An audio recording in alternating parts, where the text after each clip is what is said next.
మిర్యాలగూడ పట్టణంలోని సీతారాంపురంలో గల శ్రీ రుక్మిణి సత్యభామ సమేత శ్రీకృష్ణ దేవాలయం తృతీయ వార్షిక బ్రహ్మోత్సవాలు 6 రోజుల పాటు అంగరంగ వైభవంగా జరిగాయి.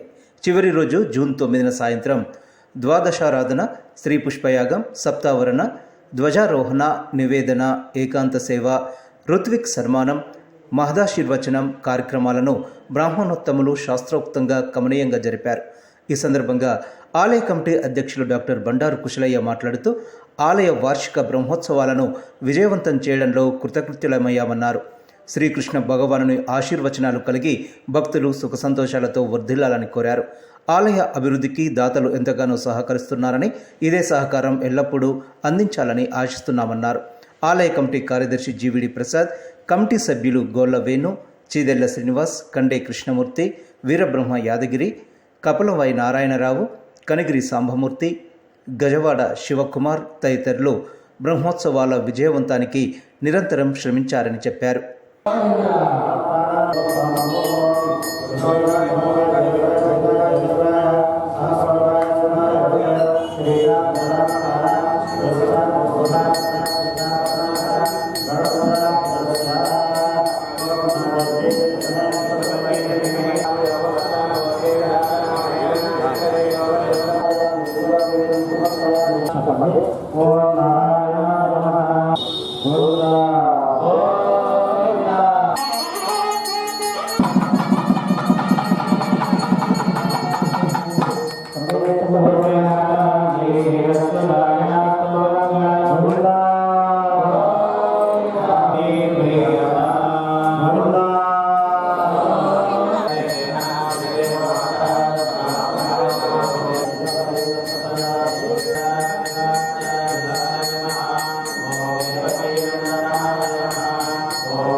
Namo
అద్భుతమైనటువంటి ఆనందం కలుగుతుంది. ఇప్పుడు మనం కలిసి ఇక్కడ ఒక దగ్గర కూడి దూరం అని చెప్పారు.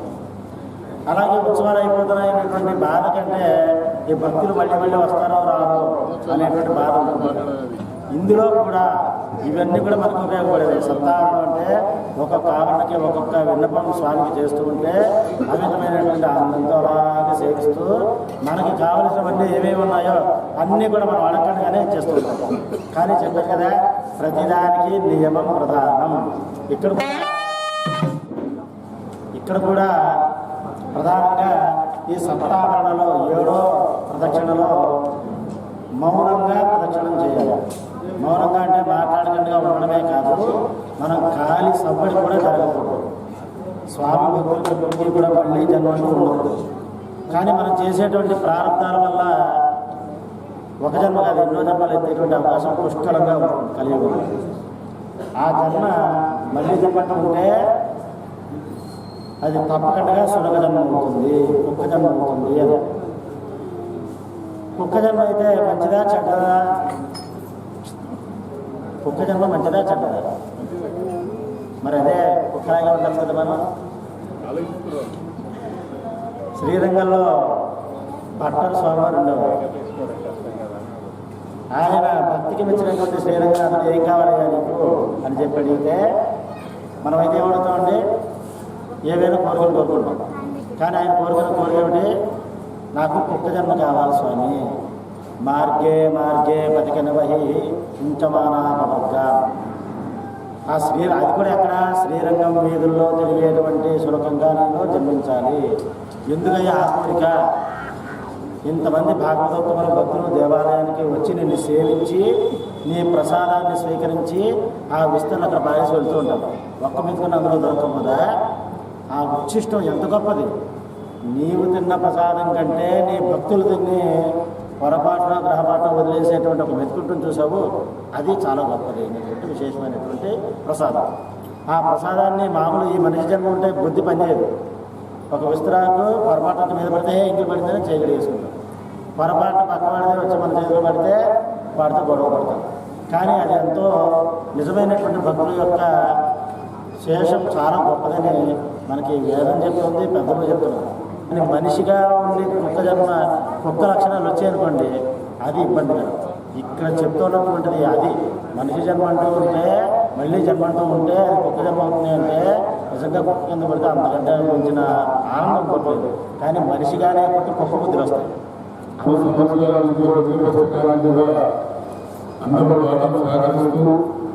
ముఖ్యంగా మహిళలు భక్తులందరూ కూడా చేదోడు వాదులుగా ఉంటూ మా అందరి సహకారంగా పరివారం చేస్తూ 1 గంట అర్ధగంట లేటైనా టైం అయితే అందరూ రావడం జరుగుతుంది. ఈ కార్యక్రమం మనకు ఈ సంవత్సరము మూలుగు రాఘవాచార్యులు యజ్ఞాచార్య గారు వారి భక్త బృందంలో ఎంతో అంగరంగ వైభవంగా మేము అనుకున్న దానికన్నా చాలా గొప్పగా నిర్వహించడం కూడా జరిగింది. అలాగే చాలా గొప్పగా చాలా చక్కగా నిర్వహించడం మనకు చాలా సంతోషంగా ఉన్నది. దీనికి భగవంతుడు అనేది మనందరికీ మా యొక్క కమిటీ కాదు సంబంధం. పబ్లిక్ భక్తులకు, ప్రజలకు, పట్టణ ప్రజలకు అలాగే చుట్టుపక్కల ప్రాంతాల వారికి 20 సంవత్సరాల నుంచి గుడి కట్టి కూడా విగ్రహప్రతిష్ఠ కాకుండా ఉండడం, అలాగే 3 సంవత్సరాల క్రితం మనం విగ్రహప్రతిష్ఠ చేసుకోవడం, 3 సంవత్సరాల నుంచి కూడా ప్రతి ధనుర్మాసం కూడా ఎంతో అంగరంగ వైభవంగా కృష్ణాష్టమి కానీ ఏ కార్యక్రమం కానీ మేము చల్లగా ఉన్నా అసలు మేము చేద్దామా వద్దని మా ఆలోచనలో ఉన్నా కానీ మమ్మల్ని వెనుదట్టి లాస్ట్కు ఆయన ఏ రకంగా చేయించుకోవాలో ఆ రకంగానే ఆయన సంతోషంగా చేయించుకోవడం జరుగుతుంది. ముఖ్యంగా నిన్న కోలాట పరిసిన స్వామిగా ఊరేగింపు చూస్తే మిర్యాలగూడ పట్టణ ప్రజలందరూ కూడా ఎంతో చక్కగా తిలకించడం, ఎంతో శ్రీకృష్ణ వారు రుక్మిణి సత్యభామ ఊరేగింపు చూస్తుంటే వెనకడికి మన మధురానగర్లో ఉన్నటువంటి కార్యక్రమం. మన మహిళలు కూడా ఎంతో ఓపికతో ఇంట్లో ఎంతసేపు లేచి పనిచేయడం చేయడం కూడా 2.5 కిలోమీటర్లు పోరాటం వేసుకుంటూ ఎంతో భక్తి శ్రద్ధలతో లాస్ట్కి ఇక్కడికి వచ్చిన కూడా 300కి వచ్చిన కూడా మేము వేయాల్సిందే 2 పాటలు కూడా వాళ్ళు కోరిక ఏమిటో కూడా జరిగింది. అలాగే సహకరించిన మా కమిటీ సభ్యులకు, ఇచ్చిన దాతలకు, రాఘవాచార్య గారికి, యజ్ఞాచార్య గారికి మేము ప్రత్యేకంగా మా కమిటీ తరఫున ధన్యవాదాలు